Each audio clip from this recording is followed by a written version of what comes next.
Hello दोस्तों, आज फिर हम आए हैं आपसे बातचीत करने के लिए। और आज का हमारा विषय होगा नागपुर में हुई हिंसा। जैसे कि आप सभी जानते हैं कि नागपुर में हिंसा हुई है, आगजनी हुई है। और ये क्यों हुई है हम सब बेहतर ही जानते हैं, क्योंकि वीएचपी ने एक प्रदर्शन किया था औरंगजेब की कब्र हटाने के लिए। कि वो चाहते थे कि हम औरंगजेब की कब्र हटाएं, चाहे सरकार साथ दे या न दे। तो इसी के विरोध में समुदाय विशेष, चलो मुसलमानों ने भी अपना विरोध जताया। उन्होंने पथराव किया, जो कि शायद हिंसा के दायरे में ही आता है, लेकिन फिर भी उन्होंने किया। तो हम ये जानना चाहते हैं कि आखिर ये ऐसा हुआ क्यों, आखिर क्या बात है कि ये दंगे भड़काए गए या दंगा भड़काया गया। तो इसमें क्या वीएचपी का हाथ है? क्योंकि फडणवीस सरकार ने तो शायद फडणवीस ने तो खुद भी कहा था कि मेरा भी मानना है कि औरंगजेब की कब्र हटानी चाहिए, लेकिन ये जो कब्र है औरंगजेब की, उसको संरक्षण मिला हुआ है, तो उसको हटाया नहीं जा सकता। तो इसी को देखते हुए वीएचपी ने शायद सरकार को ही धमकी दे डाली कि अगर ऐसा नहीं होता है तो हम खुद हटाएंगे।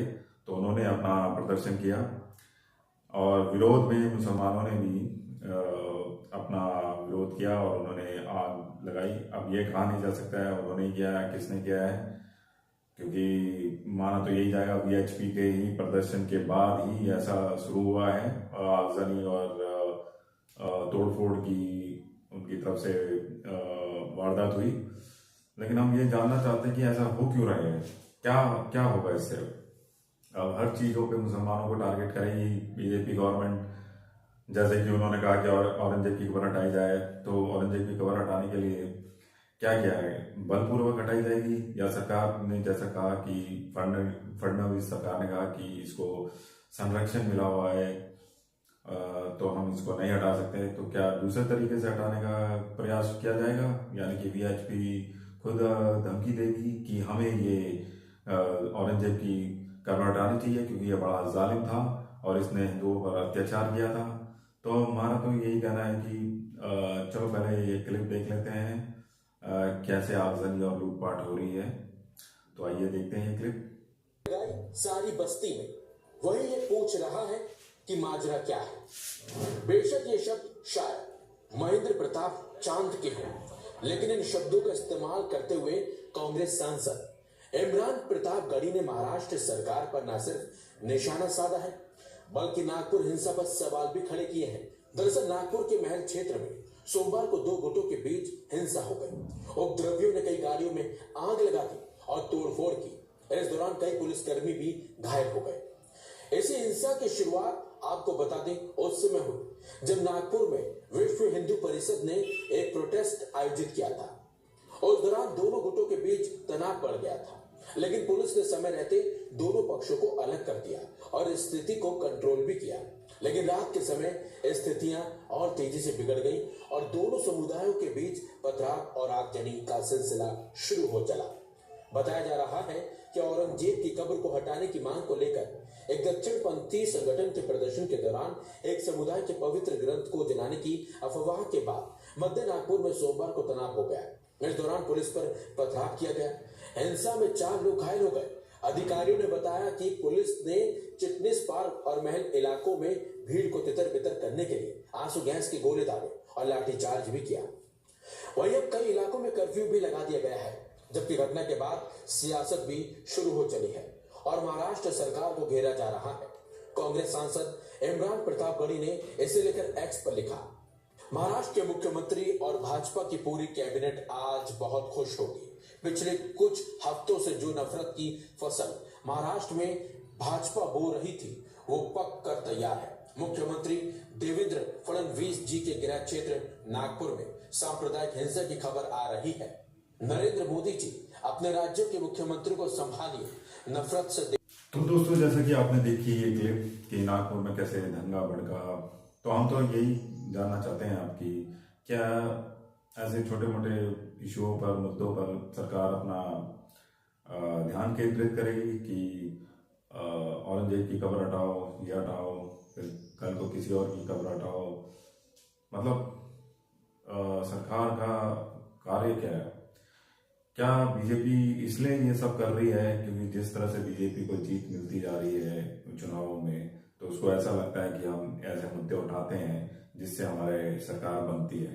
तो इसका एक बड़ा कारण यही हो सकता है कि बीजेपी को लगता है कि वो ऐसे मुद्दे उठाती है मुसलमानों के खिलाफ, ये क्रूर थे, ये थे, तो हमें वोट दो, हम इनको ठीक करेंगे। इस वजह से इनकी सरकारें बन रही है। या फिर सरकार कैसे बन रही है? क्या सोचते हैं आप? इस तरह से मुद्दे लाए जाएंगे, औरंगजेब की कब्र हटाई जाए, ये किया जाए, तो इससे मिलेगा क्या? अगर सरकार इसी तरह से बन रही है कि मुसलमानों के खिलाफ कोई भी नई नई कहानी ले आओ, कहानी तो नहीं है, ये तो सच्चाई है कि औरंगजेब ने अत्याचार किए होंगे, लेकिन वो 16वीं शताब्दी में अत्याचार हुए और अब तो देश आजाद है, 70 साल की आज़ादी के लिए लोकतंत्र है। अब 16वीं शताब्दी में जब औरंगजेब का राज था तो उसने जो क्रूरताएं की तो वो तो युद्ध करके जीतता था। अब वो राजाओं को हराता था, हिंदू राजाओं को, और उनको साथ क्रूरता करता ही था। अब हिंदू राजा भी तो किसी दूसरे राजा से लड़ते थे तो उनकी प्रजा को तो तंग ही करते थे, मारते काटते थे। तो फिर औरंगजेब ने ऐसा क्या कर दिया? अब औरंगजेब ने अब सभी राजाओं की तरह काम किया है कि जो राजा जीतता है वो अपनी चलाता था, वो लोगों का कत्लेआम करता था। अब सारे राजा अच्छे थोड़ी होते थे। अब देखा जाए तो औरंगजेब ने जो किया वो एक राजाओं वाली प्रवृत्ति है, और राजा की जो प्रवृत्ति होती है वो तो है ही कि अच्छा शासन दे, अपनी प्रजा को खुश रखे। लेकिन अगर वो दूसरे राज्य को जीतता है तो वहाँ की जो जनता होती है वो अपने हारे हुए राजा की तरह ही रहती है हमेशा। तो इसलिए जो जीता हुआ राजा होता है तो उस प्रजा को या तो कहता है कि मेरे साथ रहो, मेरी मानो, नहीं तो मैं तुम्हें मार दूंगा। ये तो होता ही था, तो मारकाट होती थी। जो राजा जहाँ जीतता था वहाँ की प्रजा अपने हारे हुए राजा की तो लॉयल रहती थी कुछ समय तक, लेकिन अगर वो जीते हुए राजा की हाँ में हाँ नहीं मिलाती थी, उनके अनुसार नहीं चलती थी, तो जीता हुआ राजा उनको मारता ही था। तो इसमें औरंगजेब ने क्या गलत किया? हम ये नहीं कहते कि औरंगजेब ने गलत नहीं किया या ठीक नहीं किया, लेकिन ये तो उस समय का चलन था। उस समय लोकशाही लोकतंत्र तो था ही नहीं, सिर्फ राजतंत्र था। जिसकी तलवार होती थी वो जीतता था तो वो अपनी बातें मनवाता था। अब हिंदू राजा जो थे अगर वो जीत जाते तो वो भी तो मारकाटी करते, वो थोड़ी छोड़ते मुसलमानों को। और वैसे भी उन्होंने जीता भी है, कई मुसलमानों को हराया भी है। तो अब ये 16वीं शताब्दी में जो हुआ और आज का जो देश भारत आजाद हुआ, इसमें कहाँ से 16वीं शताब्दी की बात आ रही है? अब या तो ये जो मोदी सरकार है ये तय कर ले कि इस देश को लोकतंत्र ना रख के अब राजतंत्र की बात की जाए, कि इस देश को राजतंत्र घोषित किया जाए। अब यहाँ पे लोकतंत्र का कोई सवाल नहीं होगा, कोई चुनाव नहीं होगा। अब जो चलेगी सिर्फ हिंदू धर्म की चलेगी। हिंदू धर्म में भी वीएचपी और आरएसएस वालों की चलेगी। आरएसएस वाले और वीएचपी वाले जो मुसलमान को नहीं चाहते, ना ही दलितों को, ना ही पिछड़ों को, वो सिर्फ वर्ण व्यवस्था चाहते हैं। वर्ण व्यवस्था के तहत ही लोग जिए और अपना काम करें, ये उनकी मंशा है। अगर मोदी सरकार ये बात खुलेआम कर दे तो फिर दलित और पिछड़े भी अपना कोई स्टैंड लें, वो भी कहें कि हमें इनकी गुलामी पसंद है कि नहीं है, तो फिर देखा जाएगा। फिर ऐसा क्यों नहीं करती बीजेपी? खुलेआम क्यों नहीं बोलती? ये धीरे धीरे से नौ मिर्च क्यों छिड़कती रहती है बीजेपी कि जब तक हमारी सरकार है हम तो ऐसे ही करते रहेंगे, कभी मुसलमान को डराएंगे, कभी दलित को, कभी पिछड़ों को। तो इससे क्या मिल जाएगा बीजेपी को? चलो इससे बीजेपी को राज मिलता रहेगा, लेकिन कब तक मिलेगा? एक दिन तो उनको बताना ही पड़ेगा ना आखिर करना क्या है। या तो वो लोकतंत्र खत्म करके राजतंत्र की स्थापना करें, इस देश को हिंदू राष्ट्र घोषित करें। क्या बेकार में ये 10 साल मोदी जी ने राज कर लिया? क्या कर लिया? कुछ भी नहीं किया। या तो बताएं कि भाई हम क्या देना चाहते हैं देश को। एक तरफ मोदी जी कहते हैं मैं तो इस देश को बहुत बड़ा डिजिटल देश बनाऊंगा, ये बनाऊंगा, वो बनाऊंगा, और पीठ पीछे से कभी कोई मुसलमान का मकबरा आ जाता है या मुसलमानों की कब्र आ जाती है। मतलब ये है क्या? अगर सिर्फ मुसलमानों को ही सबक सिखाना तो सीधा खुलाम बोला जाए कि भाई मुसलमानों देश छोड़ो और हमारा यहाँ राज रहेगा और हम यहाँ पे राज करेंगे। और दलितों से बोलो कि और पिछड़ों से भाई तुम गुलाम हो, तुम वर्ण व्यवस्था के हिसाब से चलो। क्यों बेकार में मोदी सरकार लोगों को सच बात दिखा रही है कि हम तो सबका साथ सबका विकास ये करना चाहते हैं। अब सबका साथ सबका विकास ही करना चाहते हैं तो फिर औरंगजेब की कब्र को क्यों देख रहे हैं? और जब औरंगजेब की कब्र हटाना ही है तो फिर सरकार कोर्ट में जाके अर्जी दें। अब जो कब्र है वो उसको तो संरक्षण प्राप्त है, सरकारी संरक्षण प्राप्त है, तो कैसे मोदी सरकार या फडणवीस सरकार औरंगजेब की कब्र को हटाएगी? हमको ये देखना पड़ेगा। अब देख लेते हैं एक क्लिप सरकार की तरफ से। महाराष्ट्र की सरकार के उप मुख्यमंत्री ने क्या कहा है। हालांकि सामने तो देवेंद्र फडणवीस को आना चाहिए था, अब उप मुख्यमंत्री एकनाथ शिंदे का क्लिप देख लेते हैं।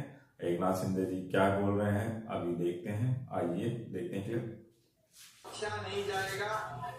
जो भी समाज कंटक जिन्होंने पुलिस पर हमला किया है, आम जनता के ऊपर हमला किया है, माँ बहनों पर अत्याचार किया है, पेट्रोल बम फेंके हैं, पत्थर फेंके हैं, हथियार से हमला किया है, उनको बिल्कुल महाराष्ट्र में बिल्कुल माफ नहीं किया जाएगा। हमारी महाराष्ट्र सरकार की भूमिका है यह महाराष्ट्र में अमन शांति कायम बनाए रखने का काम है।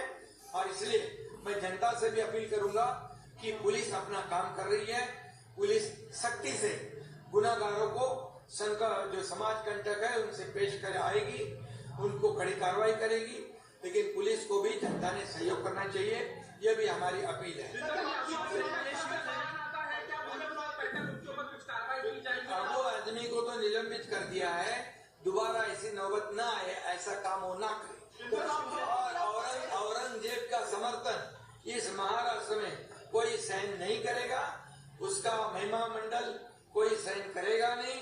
ये औरंगजेब, ये छत्रपति शिवाजी महाराज, छत्रपति संभाजी महाराज और हमारे देश का दुश्मन था, वो देशद्रोही था, ये जुल्मी आक्रमणकारी था, माँ बहनों पर अत्याचार करने वाला था, मंदिरों को तोड़ने वाला था और छत्रपति संभाजी महाराज पर अन्याय अत्याचार करने वाला था। ये महाक्रूर कर्मा था और इसलिए उसको बिल्कुल उसका समर्थन जो भी करे उसको बख्शा नहीं जाएगा।